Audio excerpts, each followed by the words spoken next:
Elle a créé une peinture abstraite, mais en même temps, cette peinture abstraite n'a rien à voir avec rien que l'on a vu ici en peinture abstraite. Parce que c'est une peinture qui ne représente rien. C'est une peinture où il n'y a pas de, où le but n'est pas de peindre une forme, comme Malevich avait fait son carré noir sur fond blanc, il voulait faire une forme. Ici, il n'y a pas ça, c'est une autre recherche. Nous, on est invités ici à faire une expérience.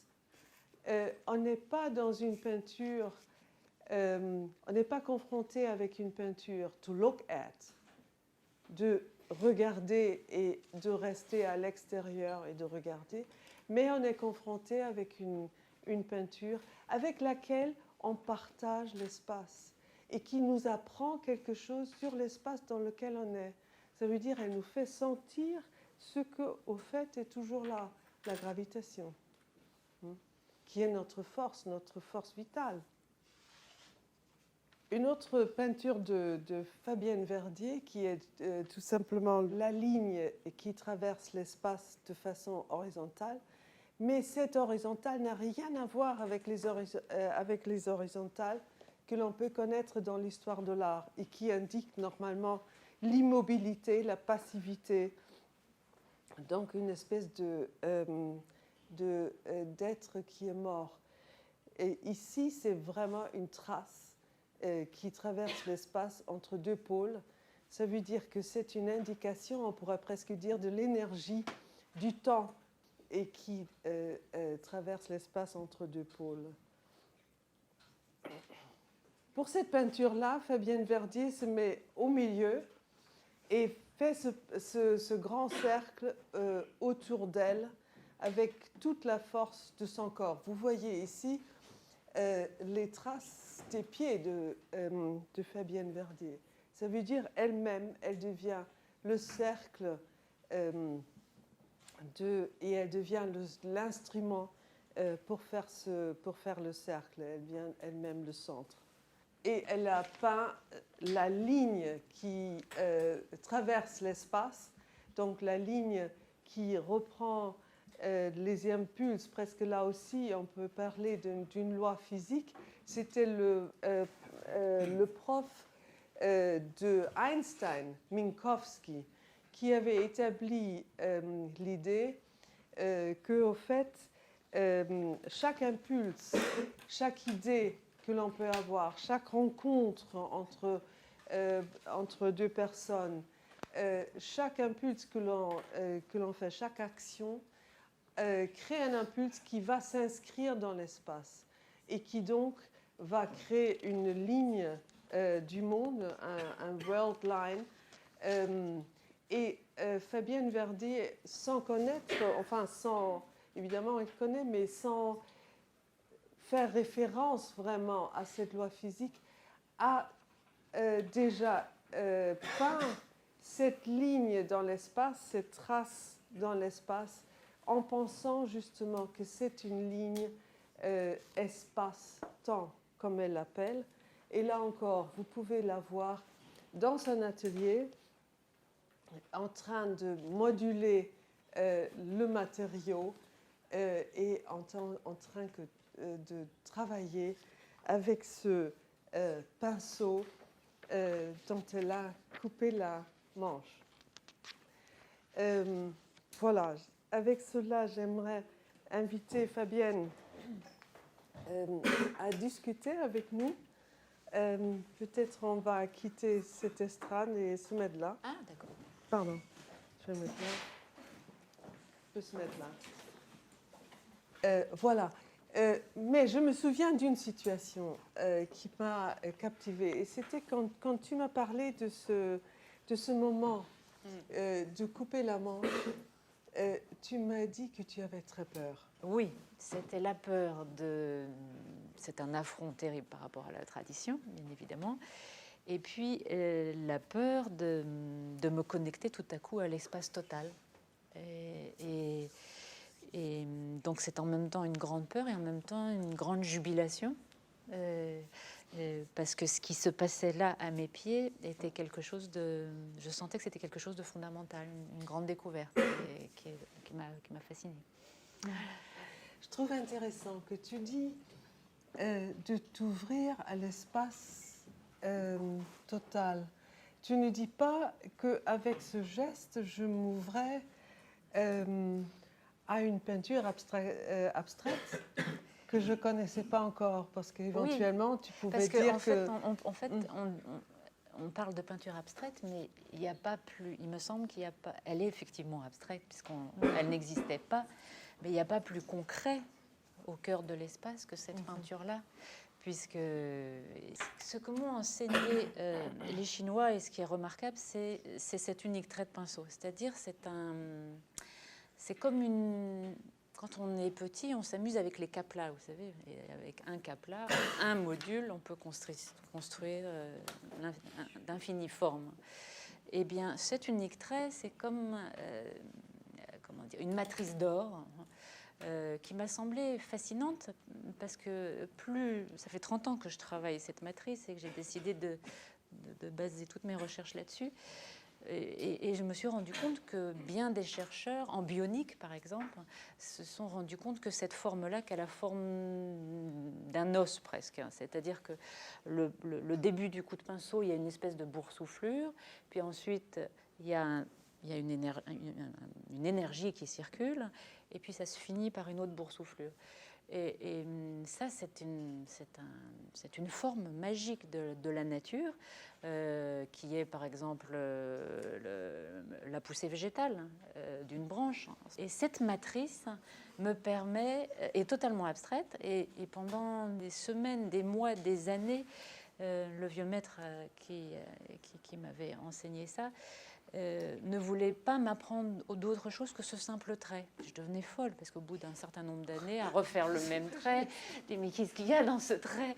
Et il me dit, mais le jour où tu comprendras qu'il faut incarner la vie dans cet unique trait de pinceau, il incarne, c'est un être vivant, tu pourras peut-être, dans ta peinture, transmettre l'essence du monde. Moi, personnellement, regarder cette peinture, effectivement, ça m'a complètement transformée. Parce qu'effectivement, j'ai découvert cette liberté qui peut être dans le fait de découvrir ce point de gravitation. Et j'aimerais ici peut-être ouvrir un tout petit peu la discussion et vous-même vous mettre dans le bain. Parce que qu'est-ce qui peut en résulter enfin, à quoi bon? Une extase.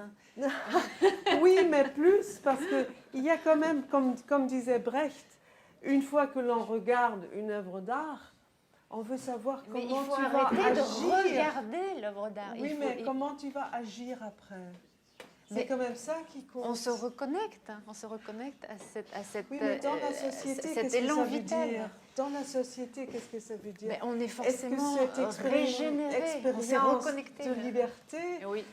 va te faire autre pour réagir d'une façon différente. Mais moi, il me semble que cette prise de conscience peut vous aider à être autrement, hein, et à penser autrement, hein, et à créer autrement, et à faire travailler ces champs de perception, hein, qui sont immenses. Hein. Être à l'écoute de ces forces fondamentales pour créer une nouvelle architecture. Oui. Mais peut-être les étudiants, qu'est-ce que vous avez en tête quand vous créez quelque chose? Parce que parfois, vous devez quand même sentir ça aussi. Quand vous vous concentrez sur une seule chose, que vous vous sentez vraiment connecté avec cette chose, que vous oubliez un peu tout ce qui se passe autour, qu'est-ce que ça peut nous donner comme sensation d'être? C'est une manière de retourner vers des sentiments plus primaires et justement de sortir d'un état social qui est conditionné par des codes. Oui. Je voulais savoir, quand vous ne parlez pas de performance depuis tout à l'heure, parce qu'en fait, on dirait que l'action, elle est beaucoup plus importante que le résultat, qu'on a plus une trace de quelque chose d'important qui s'est passé plutôt que quelque chose qui sert à créer une peinture. Je me demandais. Alors le professeur. Non, non, mais c'est à toi. Là, je ne pense pas que ce soit une performance parce que c'est une expérience intime que je fais seule dans la fosse de mon atelier. Et je suis en quête de ces coïncidences sublimes, je ne suis qu'un chercheur, hein, je ne suis pas un artiste qui oserait faire ça devant un public. Hein. Oui.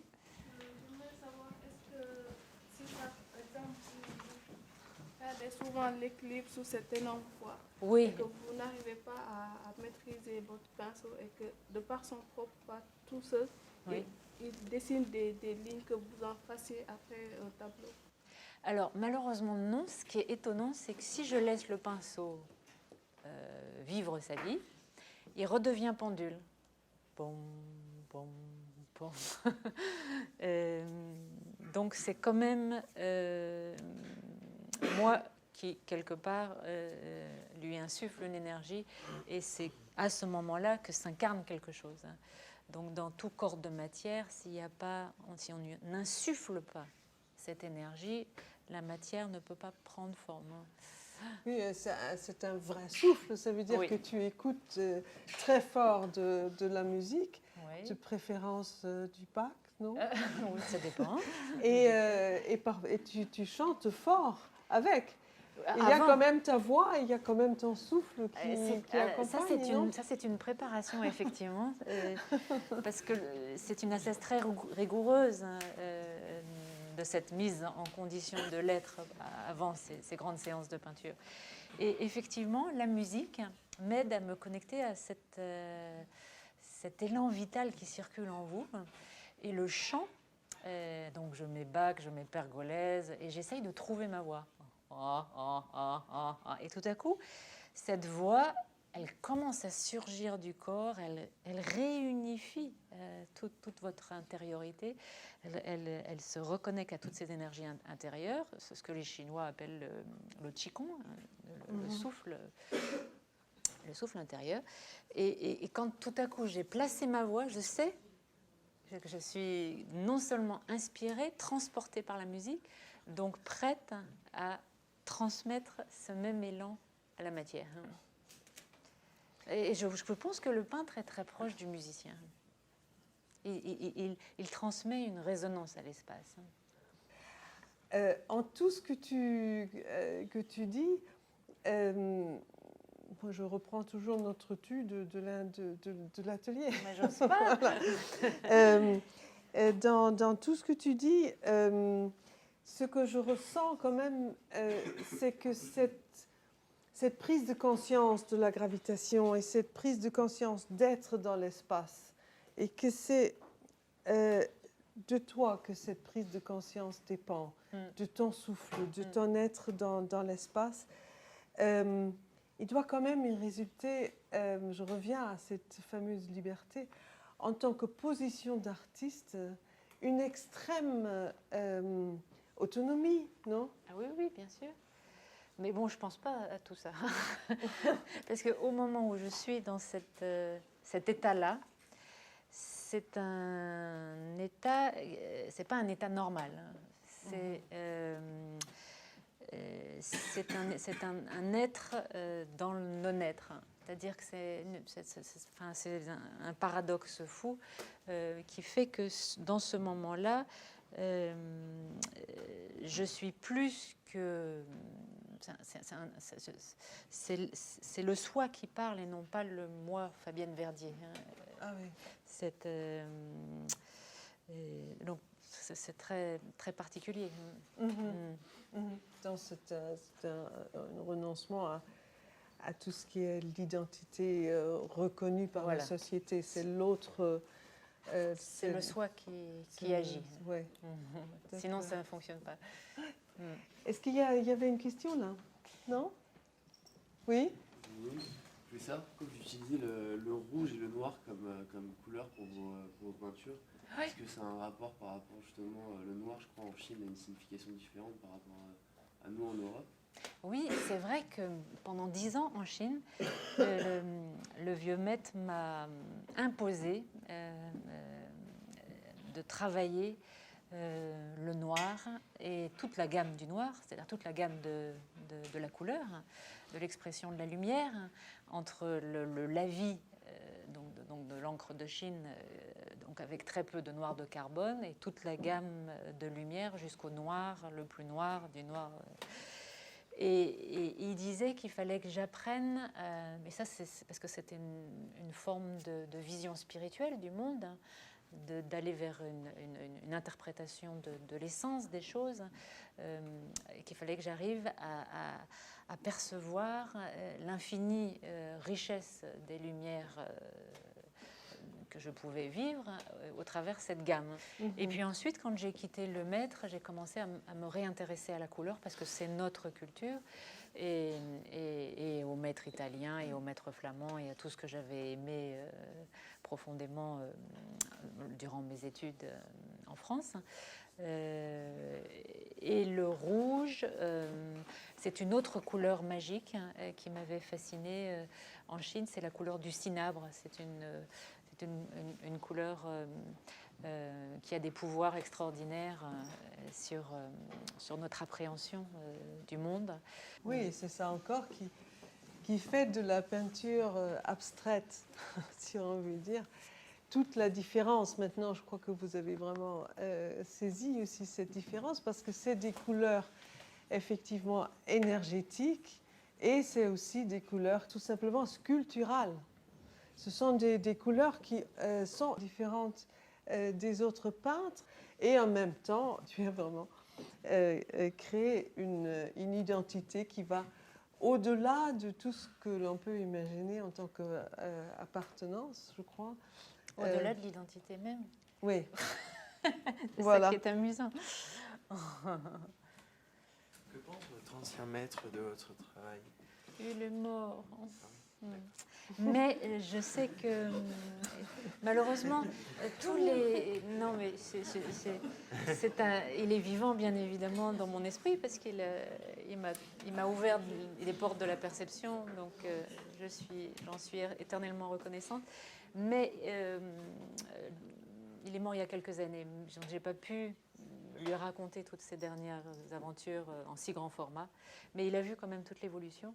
Et j'ai réussi, il s'était retiré dans la montagne, dans les montagnes sacrées du Sichuan, à Tianshenshan, et il vivait tout seul là-bas, et je lui faisais parvenir les premiers catalogues de toutes mes premières expériences. Et paraît-il que quand il recevait ça, il dansait tout seul dans la montagne.